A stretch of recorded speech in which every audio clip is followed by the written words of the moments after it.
Bismillahirrahmanirrahim. Waltakum minkum ummatun yad'una ilal khairi wa ya'muruna bil ma'rufi wa yanhauna 'anil munkar. Assalamualaikum warahmatullahi wabarakatuh. Dua hal penting pembatal puasa kita sedikit sekali ji. Cuma makan, minum dan berkumpul suami istri, itu ji pembatalnya. Tapi yang paling banyak adalah menghilangkan pahala kita. Tetap hati-hati Bapak. Saya tidak terlalu khawatir pembatal puasa karena kita hafal betul. Yang saya khawatirkan kalau batal pahala kita, tidak dapat apa-apa.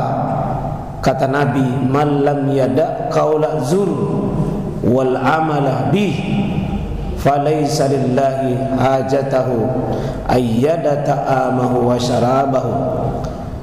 Siapa yang tidak menjaga lidahnya dari ghibah, dusta, gosip, menyakiti orang lain, marah dan kata-kata yang tidak pantas keluar dari mulut, maka Allah tidak butuh puasanya. Allah tidak butuh puasanya. Hati-hati peserta puasa, peserta Ramadan, rajin puasanya tapi sering bolong-bolong salatnya. Kita ingatkan jangan sampai kita lengah lalu berjuang tanpa sadar. InsyaAllah jamaah sekalian dirahmati oleh Allah Subhanahu wa taala. Dan yang terakhir pengumumannya, hati-hati yang suka mengaji pada saat ada ceramah.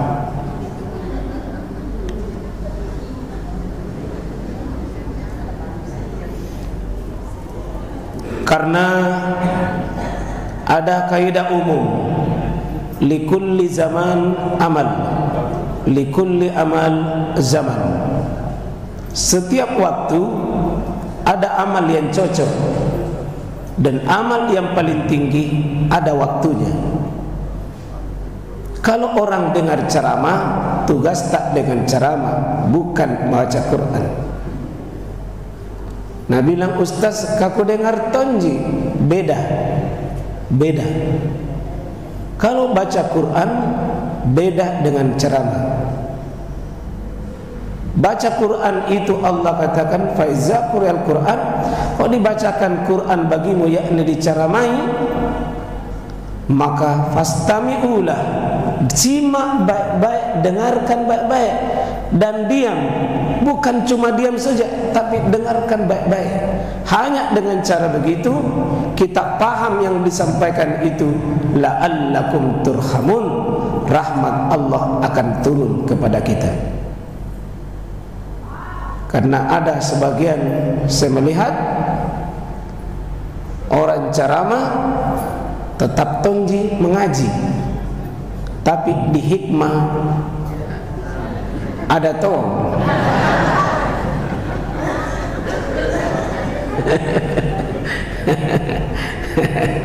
Yang kita tersinggung yang kita tersinggung karena maksudku baik jika dong. Tapi ya kita timbang-timbangi.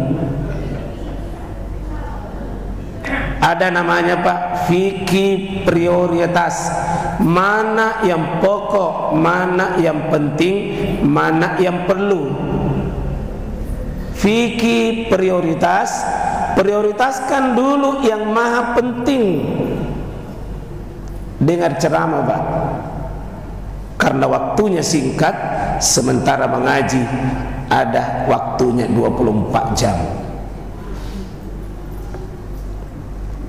Demikian pengumuman dari panitia.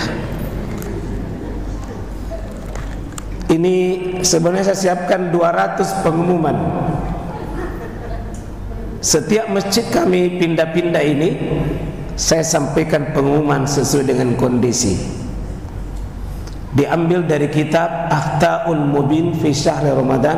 Ada kitab Pak, 200 kesalahan pada saat bulan Ramadan. Salah satunya itu fenomena yang sering saya lihat. InsyaAllah jemaah sekalian, kita lanjutkan materi kita, kitab Taharah. Kitab Taharah ya. Pada saat membahas ini, yang pertama, masuk di WC atau membuang hajat. Di sini disebutkan An-Nabi Ayyub Al-Ansari An-Nabiyya sallallahu alaihi wasallam qala iza ataitumul ga'id. Dari Abi Ayyub Al-Ansari, Nabi SAW bersabda, kalau engkau mendatangi buang hajat, tempat buang hajat, fala tastaqbilul kiblat, jangan menghadap kiblat. Tolong Pak, kalau menghadap, kalau WC tak, jangan sampai ada menghadap kiblat. Wala tastadbiruha, dan jangan pula membelakangi kiblat. Kencing, buang air besar, itu yang dimaksud. Jangan menghadap kiblat, jangan membelakangi kiblat. Hati-hati, karena ada sebagian tempat kencing masjid saya temukan Pak di Makassar menghadap kiblat tempat kencingnya. Tidak usah saya sebut.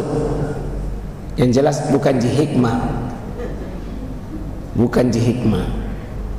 Ada saya temukan. Kasih jangan menghadap kiblat.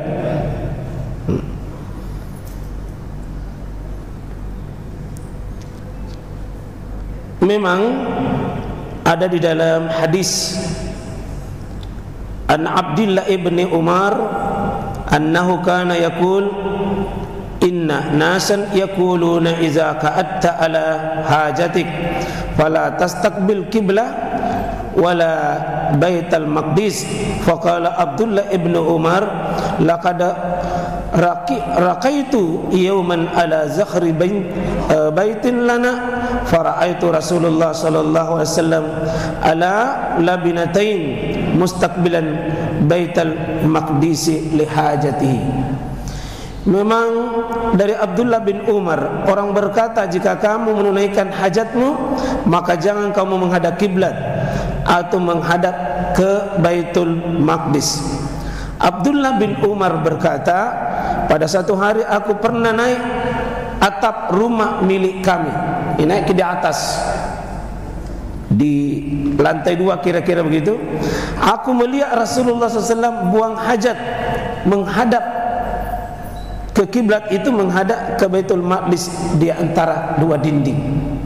Rupanya ada hadis, pernah dilihat Nabi itu menghadap ke Baitul Maqdis atau kira-kira kiblat kita. Ada 2 hadis ini bertentangan, tetapi penting dipahami Pak. Kalau ada yang melarang, ada yang membolehkan, maka yang paling kuat dalam kaidah didahulukan yang dilarang. Itu rumus Pak.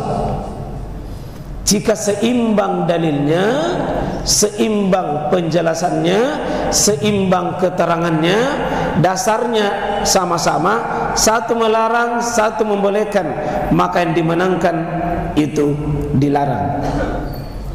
Lebih diutamakan dilarang.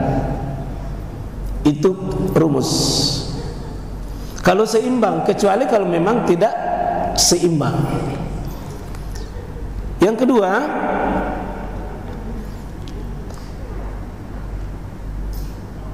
bisa jadi dulu awalnya dibolehkan, tapi setelah itu dicabut, akhirnya dilarang. Dan ini yang terjadi dalam hadis ini. Dulu dilarang, dulu dibolehkan awal, kemudian Nabi cabut, akhirnya membuat larangan. Jadi bisa jadi ada aturan dulu dibolehkan, sekarang dilarang, atau sebaliknya dulu dilarang, kini dibolehkan. Ada aturan, Pak. Kalau dalam Al-Quran, hadis namanya dimansukh, dihapus hukum lama ke hukum baru. Hukum baru itu yang dipakai. Kalau di Indonesia istilahnya apa itu? Kalau undang-undang lama, peraturan lama dicabut, diganti dengan peraturan baru. Apa sih ngaran aja? Ya? Perpu itu peraturan pengganti undang-undang. Ya. Ada istilahnya itu kalau diganti? Direvisi. Revisi undang-undang. Revisi undang-undang. Allah juga kadang mengganti, Pak. Kadang mengganti. Dulu pernah dilarang ziarah kubur, Nabi cabut, boleh. Dulu dilarang karena waktu itu masih banyak musyrik, pergi di kuburan tidak tahu, maka Nabi mengatakan jangan dulu ziarah kubur, jangan. Tapi setelah Nabi menjelaskan dakwah, akhirnya ziarah kubur itu larangannya dicabut, boleh. Kalau ini dulu dibolehkan menghadap kiblat, setelah Nabi melihat kondisinya tidak boleh lagi. Bisa juga bermakna dirinci. Jika ruangan terbuka tidak ada dinding, tidak ada penghalang, tidak ada WC, tidak boleh menghadap kiblat, Pak. Tapi kalau dalam ruangan tertutup di WC, maka tidak kelihatan bahwa kita menghadap kiblat, tidak kelihatan merendahkan itu kiblat, tidak kelihatan itu merendahkan ya Baitullah misalnya, maka ada pendapat dibolehkan. Tapi sedapat mungkin, Pak, kalau bisa kencing, bisa buang air besar, jangan menghadap kiblat. Kalau mandi tidak ada larangannya.